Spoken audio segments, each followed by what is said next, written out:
চুয়াডাঙ্গাতে কিন্তু জেঁকে বসেছে শীত। গত কয়েকদিন ধরে প্রচণ্ড পরিমাণে শীত কিন্তু অনুভূত হচ্ছে।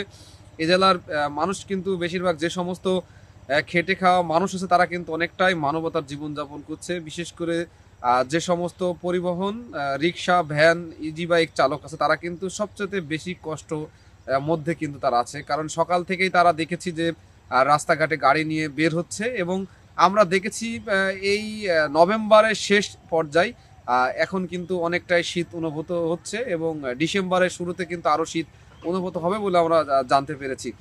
তা আমরা এখানে যারা যে সমস্ত শ্রমিক আছে তাদের সাথে কথা বলেছি, তারা কিন্তু জানিয়েছে যে আহ, ভোরের দিক থেকে শীতটা সবচেয়ে বেশি হচ্ছে এবং সন্ধ্যার দিক থেকে শীতটা কিন্তু আরো বেশি জেঁকে বসছে।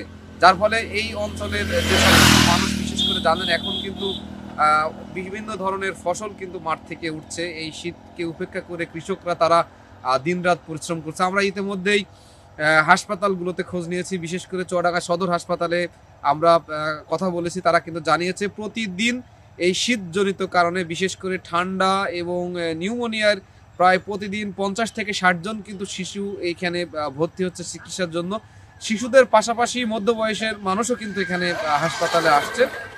তবে চিকিৎসকরা বলছেন যে শীত কিন্তু শুরু হচ্ছে, আগামীতে আরো শীত বেশি পড়ার সম্ভাবনা আছে। সেজন্য কিন্তু যে সমস্ত অভিভাবক আছে তারা কিন্তু বারবার অভিভাবকদের সচেতন করছে বাচ্চাদের গরম কাপড় পরিধান করার জন্য এবং নিয়মিত খাবার খাওয়ানোর জন্য, পাশাপাশি বেশি বেশি করে ফল খাওয়ানোর জন্য তারা কিন্তু বলছেন।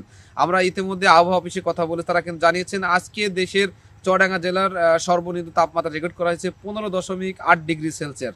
তো সব মিলিয়ে এই ছিল আমার কাছ থেকে চুয়াডাঙ্গা জেলার শীতের সর্বশেষ তথ্য।